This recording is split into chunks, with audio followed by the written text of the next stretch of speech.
PKS sebut rakyat takkan tinggal diam jika Anies tersangka Formula E, ditulis oleh Sardi dari laman siwar.com.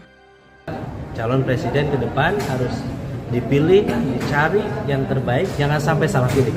Jangan sampai kita melihat ada kepemimpinan di mana presidennya ketika ada orang-orang yang berintegritas berada di satu lembaga KPK, tetapi kemudian dikeluarkan dan malah diterima oleh pihak lain dari penegak hukum yang lain.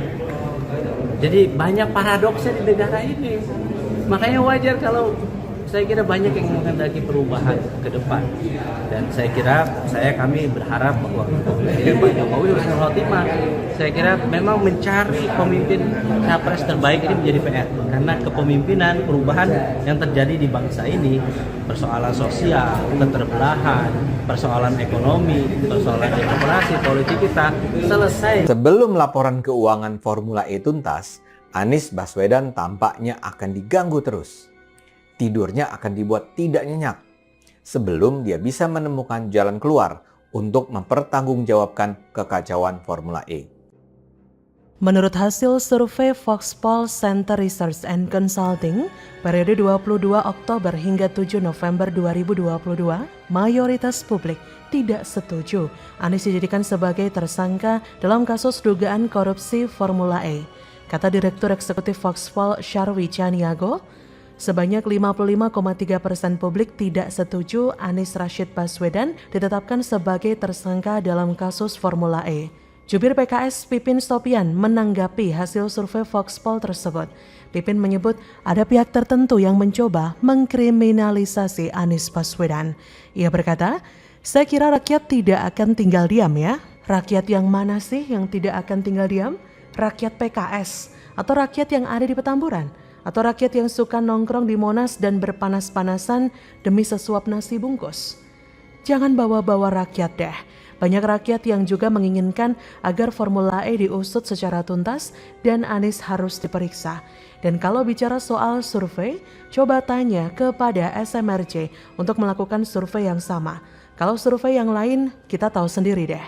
Jangan bawa-bawa rakyat, karena ini namanya penggiringan opini. Kalau memang ada tersangka, gimana? Masa Formula E harus dibiarkan begitu saja setelah menghabiskan banyak uang? Dan kalau misalnya nih, Anies katakanlah jadi tersangka, ya mau gimana? Masa dikit-dikit teriak kriminalisasi? Jadi Anies harus kebal tidak peduli apa statusnya dalam kasus Formula E. Rakyat nggak setuju, itu hak mereka. Jadi kalau ada tersangka tetap itu kenyataannya. Hukum tidak bisa sesuai dengan keinginan rakyat. Sebenarnya, ini adalah persepsi yang sudah Anies bentuk selama ini. Disebarkan oleh para pendukungnya jika Anies itu suci dan tidak ada cacatnya, sehingga Anies dianggap sempurna. Kalau ada salah, dianggap itu adalah konspirasi untuk menjatuhkan Anies. Itu adalah bagian dari kriminalisasi. Ya miriplah dengan Rizik DKK, apa-apa kriminalisasi ulama, padahal mereka salah dan menggunakan agama untuk melindungi dirinya dari perbuatan yang memang salah. Tidak ada yang boleh kebal dari hukum. Ia mengatakan masyarakat justru merasa dijegal terkait ada pihak yang menyeret Anies ke kasus dugaan korupsi Formula E. Dikit-dikit jegal. Yang bikin isu dijegal adalah kelompok tukang bikin gaduh. Salah satunya ya Andi Arief yang pernah bikin video jika Anies bakal dipenjara demi memenangkan Puan di pemilu 2024. Narasi-narasi seperti ini yang banyak menyesatkan masyarakat bahwa Anies itu sempurna, tak salah dan dijegal oleh kelompok lawan. Jadi kalau ada salahnya Anies maka itu dianggap tidak benar dan sebagai kriminalisasi terhadap Anies. Menurutnya, Anies telah melaksanakan tugasnya dengan baik. Pipin juga sependapat dengan hasil survei Foxpol bahwa Formula E mengharumkan Indonesia. Saya kira sih MotoGP lebih cocok sih ya kalau disebut mengharumkan nama Indonesia. Formula E tidak punya pamor kecuali Formula One. Masa Formula E mau disandingkan dengan Asian Games, MotoGP, atau bahkan Olimpiade yang bisa mengharumkan nama Indonesia? Formula E mah balapan yang terlalu dipaksakan untuk jadi tenar. Formula E itu adalah tunggangan politik untuk mencari ketenaran palsu. Pipin berkata lagi, saya kira semua harus berhati-hati ya, kita tentu penegakan hukum bukan menjadi alat kekuasaan untuk menjegal siapapun. Jadi silahkan tegakkan hukum tapi jangan mencari-cari kesalahan. PR kita banyak. Dan kalau lihat survei, keterpurukan di era saat ini demokrasi dalam penegakan hukum. Seharusnya ini menjadi evaluasi bahwa rakyat memang ingin perubahan dan kita melihat janganlah kita main-main dalam menegakkan hukum. Kata Pipin. Halah, kita tahu ini arahnya akan bermuara kemana ya. Ujung-ujungnya teh botol sosro. Salawi, semua salah Jokowi. Anies adalah antitesis Jokowi. Jadi kalau terjadi sesuatu kepada Anies, maka istana yang akan ditunjuk sebagai duta atau ambasador kambing hitam. Ya begitulah prosedur yang sudah mendarah daging sejak Jokowi menjabat. Apalagi kalau PKS yang ngomong sama sekali tidak ada yang benar. Bawa-bawa rakyat, padahal ada sebagian rakyat yang telinganya sangat sakit setiap kali mendengar nama PKS. Bagaimana menurut Anda?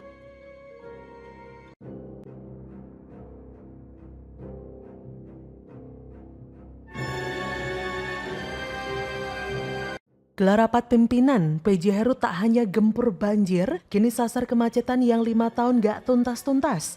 Gak perlu penghargaan, yang penting kerja dulu. Ngene sik kurangi kecepatan piye, ora mlaku blas. Ora mlaku blas, macet. Kok iso omong kurangi kecepatan. Blas ora mlaku. Gusti, piye iki arep nyambut gawe iki, Gusti? Padat sih setelah PPKM level 3 ini sih. Di level 3 agak lumayan padat ya di area Mampang sini. Mulai rame sekarang. Mulai aktivitas sudah mulai normal seperti biasa. Cuman tetap masih jaga protokol sih. Dan minggu sebelumnya ini sudah mulai ada peningkatan juga karena pertama mal-mal sudah mulai buka. Kemudian tempat-tempat umum juga sudah mulai buka walaupun dengan jumlah pengunjung dan jam operasional yang dibatasi. Berharap kehadiran seorang Heru Budi ini menjadi sosok penyelamat Jakarta, penyelamat Indonesia. Karena apa? Beliau sangat profesional. Dan saya mempersilahkan kepada orang-orang yang selama ini berkerumun di sekeliling Anies Baswedan untuk siap-siap gemetar, kemeriang, panas, dingin. Lihat saja.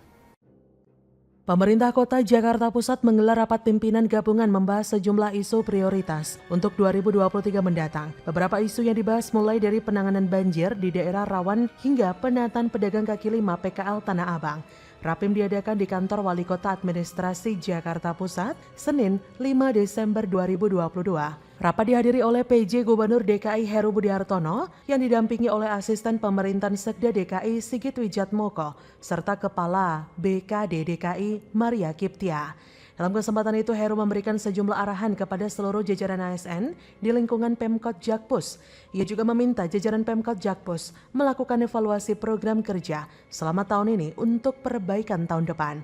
Heru juga menghimbau seluruh ASN untuk sadar akan tanggung jawab dalam bertugas di bagian manapun bidang apapun. Ia pun mengingatkan agar segala pekerjaan mempunyai target, sehingga dalam bertugas ada tolak ukur yang jelas, agar tidak ada waktu untuk menunda, sehingga integritas sebagai abdi negara tetap terjaga karena ini demi warga Jakarta. Ex-Wali Kota Jakarta Utara itu juga mewanti-wanti pentingnya koordinasi bertingkat tiap jajaran sehingga laporan kendala di lapangan bisa direspon cepat dan ditindak langsung tanpa memakan waktu lama. Perlu diketahui dalam Rapim ini turut dilakukan pembahasan yang bersifat prioritas untuk menyambut tahun 2023. Salah satunya penanganan banjir kawasan seperti Kartengsin. Kemudian dibahas pula urusan penanggulangan kemacetan dengan solusi pemanfaatan lahan milik PT KAI yang berfokus pada kawasan stasiun yang kerap menjadi titik kemacetan seperti Stasiun Gondangdia, Cikini, Gambir, dan Tanah Abang. Kemudian terkait penataan kawasan, ada pembahasan yang harus menjadi target bagi setiap kelurahan Jakpus, baik pembuatan mural, penataan parkir liar, pedagang kaki lima, penyediaan lampu jalan, hingga penanaman dan perawatan pohon melalui kerjasama antara Sudin Pertamanan dan Hutan Kota, CSR, serta dengan pemerintah pusat. Jadi bukan hanya menggempur banjir saja, PJ Heru juga fokus pada kemacetan yang juga menjadi momok bagi DKI Jakarta. Hal itu merupakan satu dari 3 masalah yang diamanahkan Jokowi kepada PJ Heru, yaitu banjir, kemacetan, dan polusi udara.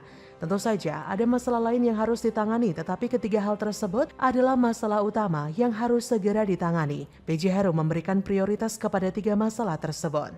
PJ Heru juga telah bertemu dengan pihak Polda Metro Jaya untuk mengatasi kemacetan. Koordinasi yang dilakukan PJ Heru merupakan bentuk sinergitas antar pejabat dan aparat. Langkahnya mungkin sederhana saja, yaitu koordinasi, tetapi langkah ini penting dilakukan. PJ Heru tahu bahwa Jakarta adalah milik banyak pihak.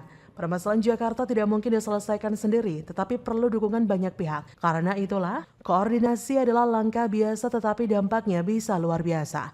Jadi upaya-upaya seperti inilah yang diperlukan dari pejabat daerah.